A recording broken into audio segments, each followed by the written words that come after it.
Brian Sanders from Corner House Agency with this week's Leadership Matters story. It's a personal one. I'm going to be a little vulnerable, a little brave, and maybe even a little stupid. We'll find out. 12 weeks ago, I made a very big decision in my life.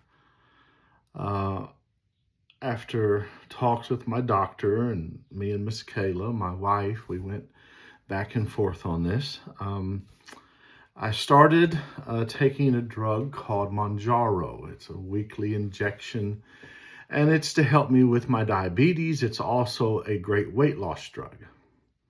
I've been doing that for 12 weeks, and in those 12 weeks, on the day that I started taking the drug, I started a daily ritual. Not only was I taking this weekly shot, I started walking a mile, started riding our exercise bike a mile.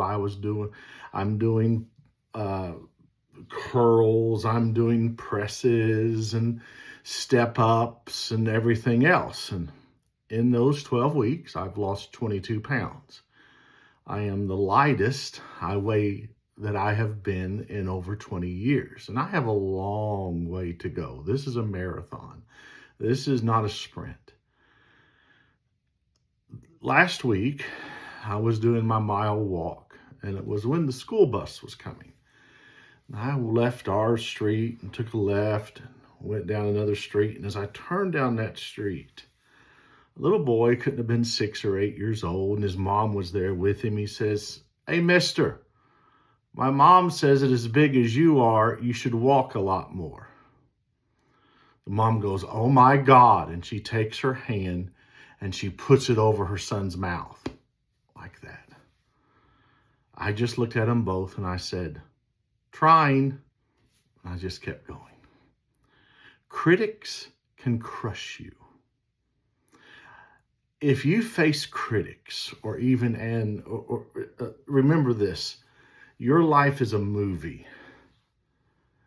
That woman had no idea what the last 12 weeks have been like for me. She had no idea that I started a new regimen, or I was walking, riding a bike, doing all that kind of stuff. She judged me from one individual frame of my life's movie. So I had to toss it aside. Did it hurt? They're stupid people, but you move on. There's a quote that's very dear to me, and it's by former President Teddy Roosevelt.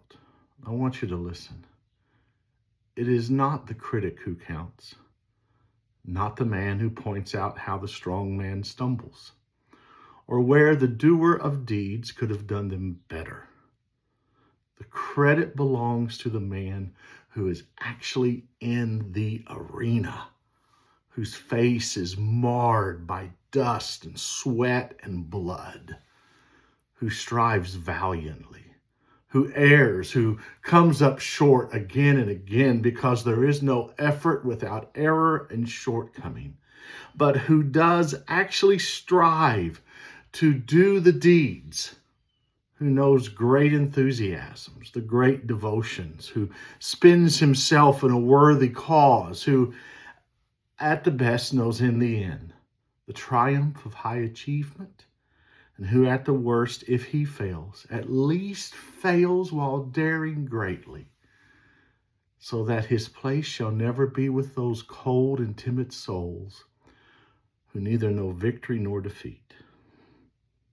It's called The Man in the Arena by Teddy Roosevelt. So powerful. Leave the critics behind. They don't know your story. Keep in front of you where you're going and what you're wanting to achieve. And to that woman who made that comment, just know that if my wife ever finds you, it's going to be a Dolly Parton beating up Jolene thing. Just realize that. Remember, leadership matters, and you can't lead if you let the critic win. Do me a favor. Subscribe to this YouTube channel for me. Second, go to my website, cornerhouseagency.com. Click on free stuff, sign up for the blog and for the daily text. I'm Brian Sanders. This is Leadership Matters.